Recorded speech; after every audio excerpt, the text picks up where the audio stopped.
Hello, this is Dr. Mears, and today we are going to be solving quadratic equations using completing the square. Now, I know you're looking at these steps and you're like, oh my gosh, there's lots of steps, but this is a instant gratification checklist, so it's going to be easy just to go through and check all of these steps off, I promise you. And if you do enough of these, you can probably skip some and it'll just come as second nature of what to do. So here's the completing the square process.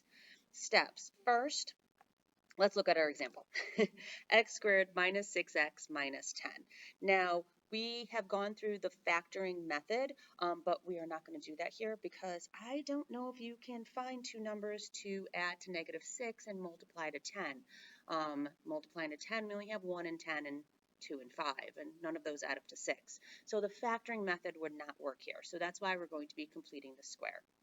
So number one, we have to divide everything by a if a is not 1. So let's look at our example. In our example, there's no number in front of a, and the 1's like to hide. So there is a 1 in front of x squared. So check that off. A is 1, we're all set. Number 2, move c, the number with no x, to one side so that it's by itself. So here, the 1, that was a, b is negative 6, and c is 10. So c is the number without a with x next to it. So we have to take that from the left side and bring it over. And how we do that is we add 10 to both sides. Plus 10, plus 10. Cross that out. X squared minus 6x. Now I'm going to leave a little space here. And I'm doing that intentionally because we are going to be completing the square, which means we're going to be putting a number in. So I'm going to intentionally leave that space blank, and then it's going to equal 10. Check that off. Number 3, we have to complete the square. So what we're going to do is we're actually going to be turning this into a perfect square, and I'll show you when we get to that point, I will show you what that looks like. So the first thing is to pull out b. So over here, we're going to be completing the square.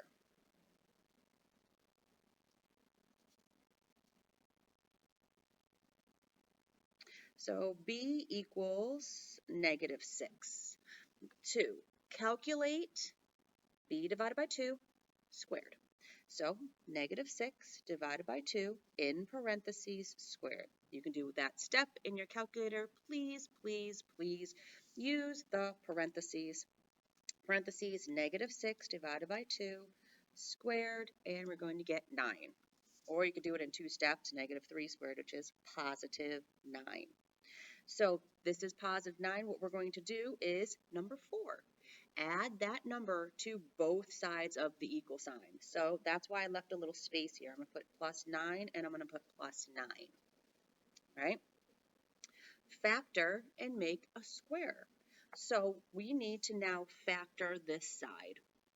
And we can also factor, make a square, add the other two numbers.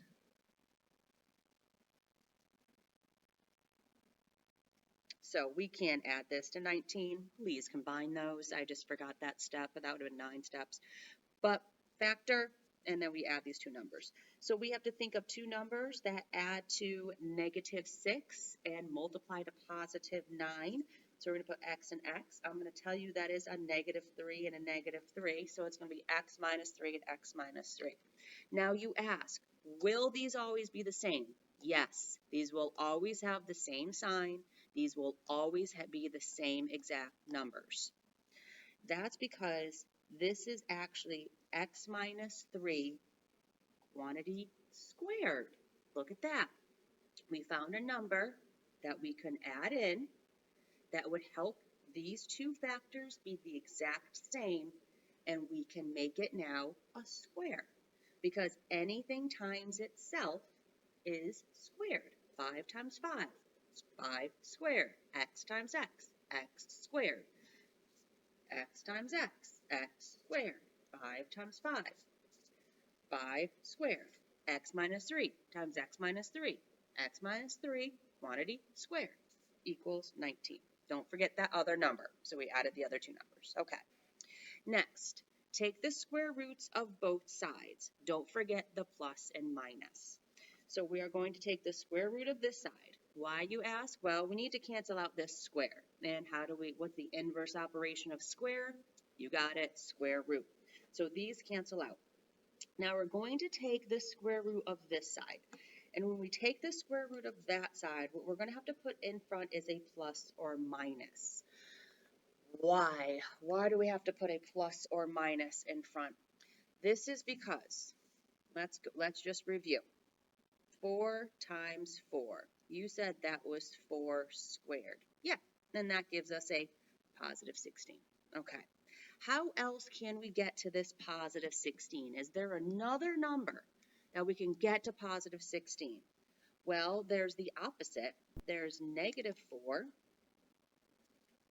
times negative 4, which you're right is negative 4 squared. Notice I'm using parentheses because I'm squaring the negative as well. Well, what's negative 4 squared? You got it, positive 16. So there's two different ways that I can get to 16. The positive way or the negative way. And that's why we have to put a plus or minus in front of this square root, because we can either multiply to positive numbers to get to 19 or negative numbers. So now let's rewrite everything. X minus 3 equals plus or minus the square root of 19. Okay. Number 7, add or subtract the final number. This is the final number, the x minus 3. Remember, we're solving. We're finding what x equals. So we're going to be doing plus 3 and plus 3. Now be careful because we are not going to combine these right now. What we're going to do is we're going to write down the 3 plus or minus the square root of 19. So just put the number in front, plus or minus the square root of 19. Because we have two answers here. Remember, we're looking for x-intercepts. We can cross the x-axis twice. So that's our final step, is to split and calculate the decimal using 3 significant figures, and I will show you what that looks like. So what do you mean by split? So we're going to do one where we do x equals 3 plus the square root of 19, and we're going to do one where we have x equals 3 minus the square root of 19. And we can do this in our calculator. So let's get our calculators out. So we're going to do 3, okay, plus. Now the square root is this blue symbol right here. See where it says x squared? We need to get to this blue symbol. Well, how do you get to your blue symbols? You press the second and then you press the square root. That button right there, that gets you to the blue square root button. And we're going to put in 19. Enter. Notice it's 7.35889894. I keep going on and on. 3 significant figures. So we're just going to count. The 7 is 1. The 3 is the second significant figure. And then the 5 is the third. However, we're going to have to round. The number next to the 5 is an 8 here. Do you see that? The 8 is next to the 5. It's 5 or higher. So we have to round this to 7.36. So that's our first. Now this is the exact answer. This is your decimal approximate. So I'm just going to put a little approximate symbol.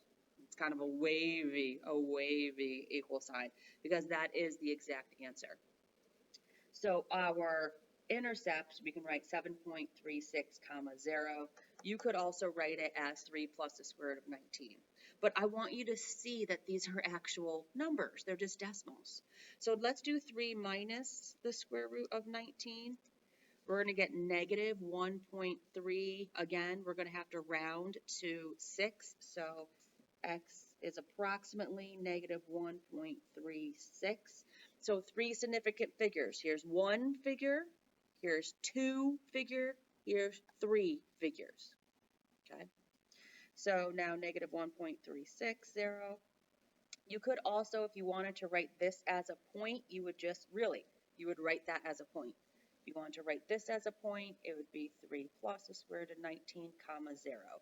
So we have the decimal approximations, and then we have the actual, this is the exact number. So, but we can see on the, it's a very long decimal. Okay, so again, this process, a little long, but if you do it enough times, you're going to be able to skip from here all the way to here. You're going to pick it up quick. So let's try another one, okay? Number 2. X squared plus 4x equals 21. So going back to our steps, number 1, divide everything by a if a is not 1. Well, let's look. A is 1, so we check that off. Check. Okay. Move C, the number with no x, to one side so it's by itself. Oh, look at that. It's already on one side. Here's C. Remember, this is A, B. Remember, A is 1, that's B, and that's C. So we're good. Okay, check that off. Let's complete the square. Pull out B and then calculate B over 2 squared. So B equals 4, because that's positive. Now we're going to do 4 divided by 2 squared. Well, 4 divided by 2 is 2, and squared is going to give us back 4. Awesome. Okay, what's next? Add that number to both sides of the equal sign. So we're going to do x squared plus 4x plus 4 and 21 plus 4. Great. All right, what's next? We're going to factor, make a square, and then add the other two numbers. I like to do this, 25, so that's done and out of the way. And then we are going to factor this. Two numbers that multiply to 4 and add to 4, x plus 2, x plus 2. These have to have the same sign, same number, so that we can say x plus 2 squared equals 25. Yay. Okay, next. Take the square root of both sides. Don't forget the plus or minus. Square root, plus and minus. Add or subtract the final number. So we are at x plus 2, because those crossed out, equals plus or minus the square root of 25. Rewriting it. What's the final number? This one right here. It's plus, so I'm going to minus 2, minus 2. So we have x equals negative 2 plus or minus the square root of 25. Excellent. Okay, what's next? Split and calculate the decimal, 3 significant figures. So here, the square root of 25. Everybody, by the way, the square root of 25 is 5.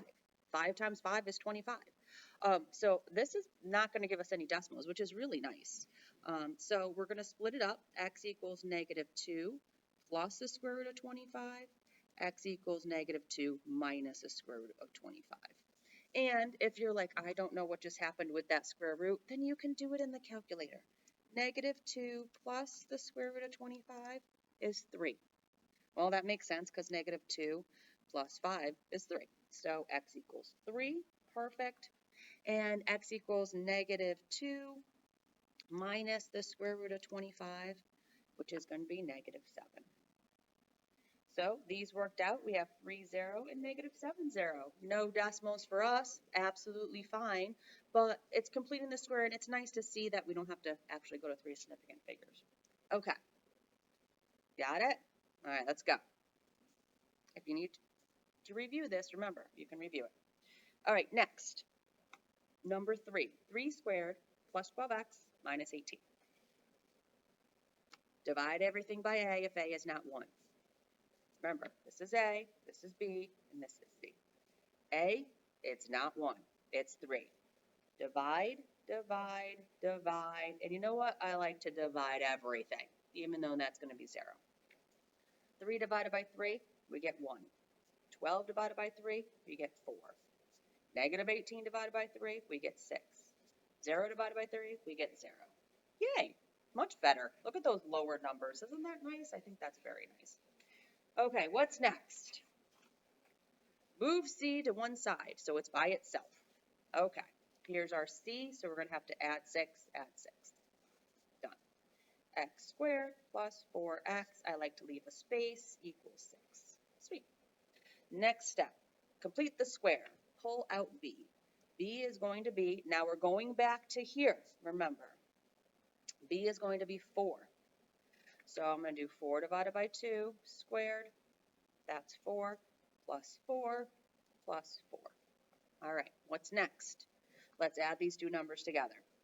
And let's do this one. Oh, I feel like we just did this, everybody.